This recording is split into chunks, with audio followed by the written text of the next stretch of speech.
The dense woods that bordered our small town always held an air of mystery, their shadows concealing secrets untold. It was a place that both fascinated and frightened me, the kind of primal fear that sends shivers down your spine even on the sunniest days. Growing up, we had all heard the tales of those who had ventured too far into the woods and never returned. Whispers of strange noises, eerie lights, and haunting figures had been woven into our folklore, warning us to stay away. Despite the warnings, curiosity got the better of my friends and me one fateful summer evening. We gathered at the edge of the woods, daring each other to venture deeper, each of us fueled by a mixture of excitement and trepidation. Armed with flashlights and hearts pounding in our chests, we stepped beyond the safety of the tree line, into the realm of darkness and uncertainty. The air grew thicker as we walked deeper into the woods, the faint glow of the moonlight barely penetrating the dense canopy above. Every rustle of leaves and distant creak of branches sent us jumping, our nerves on edge.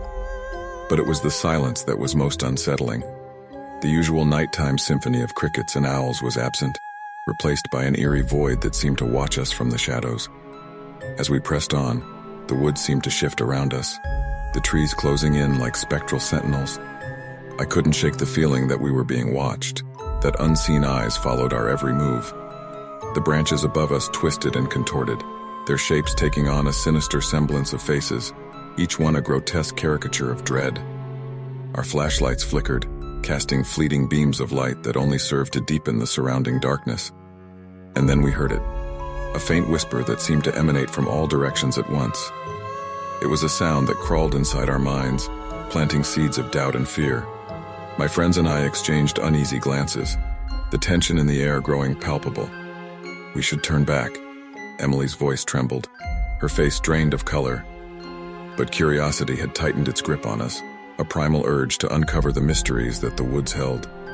We trudged forward, the whisper growing louder and more insistent, like a chorus of tortured souls pleading for release. Shadows danced at the edge of our vision, shifting and darting away whenever we turned to look.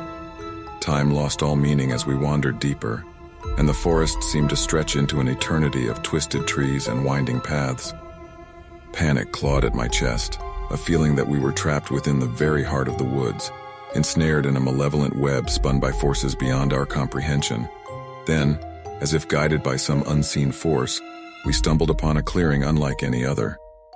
The moon's light pierced through the canopy here, revealing a scene that froze our blood. In the center of the clearing stood a ring of gnarled trees, their branches intertwined in a grotesque dance.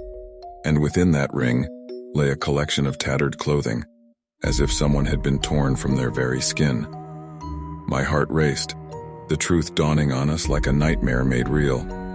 This was no ordinary forest. It was a hunting ground, a place where the veil between our world and the unknown was at its thinnest. The whispered voices crescendoed into a chorus of wails, filling the air with an otherworldly lament.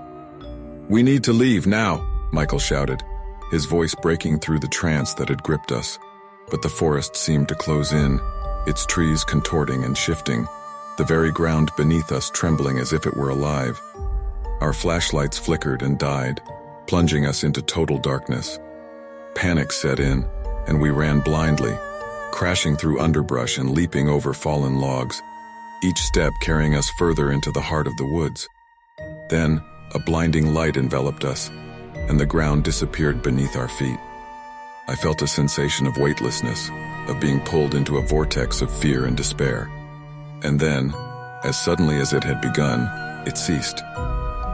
My friends and I found ourselves standing at the edge of the woods, the moonlight once again casting its feeble glow upon us. We were alive, but forever changed. The woods had taken something from us, something intangible yet undeniably real. Our souls felt scarred, marked by the horrors we had witnessed within those dark depths. To this day, I can't shake the feeling that the woods are still out there, waiting for the next curious souls to wander into their clutches.